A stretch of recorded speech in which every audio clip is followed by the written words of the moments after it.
Hi, welcome to this week's headlines. I'm Jason Lim, and here are the highlights. Deputy Public Prosecutor Kevin Morais was found dead in an oil drum covered in cement on Wednesday afternoon in Subang Jaya. To date, police have arrested at least 8 people over Morais' death, including a senior military doctor believed to be charged with bribery 2 years ago. Prime Minister Datuk Seri Najib Razak wants low-cost carrier AirAsia to move from its current Terminal 2 to the recently upgraded Kota Kinabalu International Airport Terminal 1. And the ringgit bounced back to cross 425 against the greenback today after hitting a high of 435 last month. This came as the US Federal Reserve decided to keep interest rates steady at between 0 and 0.25%. And now for our main story this week, the Red Shirt Rally on Malaysia Day. Let's get to it. 2 weeks after the Bersih 4 rally, where everybody wore yellow, KL was inundated by protesters wearing red. Yellow rally, red rally. So why this Red Shirt rally? It started out as a counter to the Bersih 4 rally, which saw a predominantly Malaysian Chinese crowd. The underlying theme of Bersih 4 was to call for clean and fair elections. But with questions over allegations of corruption hanging over PM Najib Razak and his 2.6 billion ringgit donation, well, his supporters too wanted to make their support for Najib heard, and they did. There was an evolutionary process to the Red Shirt rally.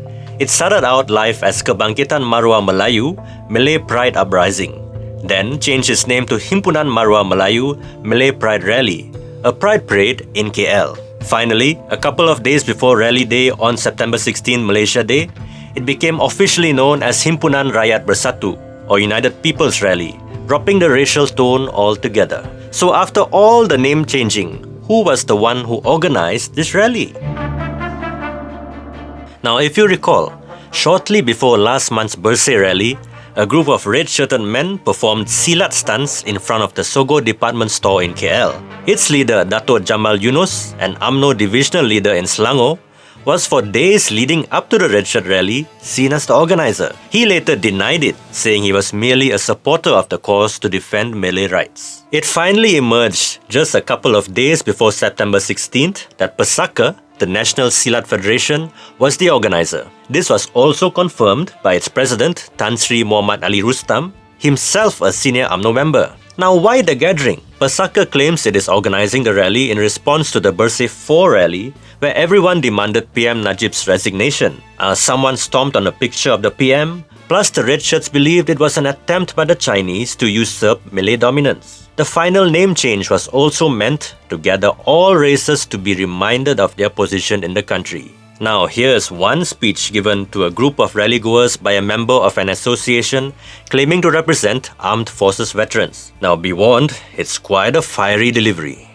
Sampai ketika dan masanya untuk Melayu bersatu, memberi signal kepada bangsa pendatang yang tidak sedar diri bahawa ini adalah tanah Melayu. Segala-gala melibatkan kepentingan Melayu, mereka persendakan.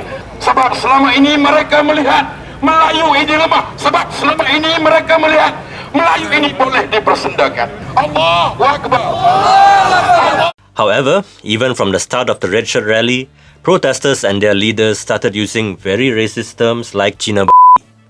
Jamal, who was one of the organizers, said that the word Cina being hurled around was not racist as the Chinese people eat pork already. Now, UMNO Supreme Council member Tan Sri Anwar Musa claimed at least 250,000 supporters attended from all over the country and were ferried in using 500 chartered buses. 250,000? Really? Anyway, they were each given a red t-shirt and an allowance for food and drink. They met at various rallying points in the city to finally converge at Padang Merbok, where authorities granted them official approval to use. But what's a rally without water cannons? The rally-goers attempted to force their way into Petaling Street. The reason? A leader of the Merah 169 claimed they were provoked by DAP leaders and opposition parties, thus prompting the police to fire water cannons at them. Lastly, the big question that everyone is asking is, what did this rally actually achieve? Ibrahim Sufyan from Merdeka Center gives his analysis. I think for the organizers, it just demonstrates that they do have the capability to bring people out. I mean, whether it is 200,000 people or 35,000 people as claimed by the police, I think the exact numbers won't matter as much as the images that the large numbers of red-shirted people flooding the Padang Merbuk in Kuala Lumpur and different parts of KL. It also shows that despite the national unity that we profess and we intend to promote, the very strong element of ethnic politics and the centrality of the Malay electorate in determining the course of Malaysian politics is still very much present, continue to remain so into the future. Unless these elements are moderated, they are contested, we will continue to see these forms of expression of ethnic pride or ethnic interest in the years to come. So, did they show the nation their strength and unity? One question that pops to mind after this rally is, when will Malaysians be ready to discard all this racial rhetoric that so often divides us? Are we ready to call ourselves Malaysians first before our race or religion? Well, prominent personalities such as former Cabinet Minister Tan Sri Rafida Aziz is. I am. Are you? Do let us know in the comment box below. Thank you for joining us this week. Hope you will have a great weekend and see you next time.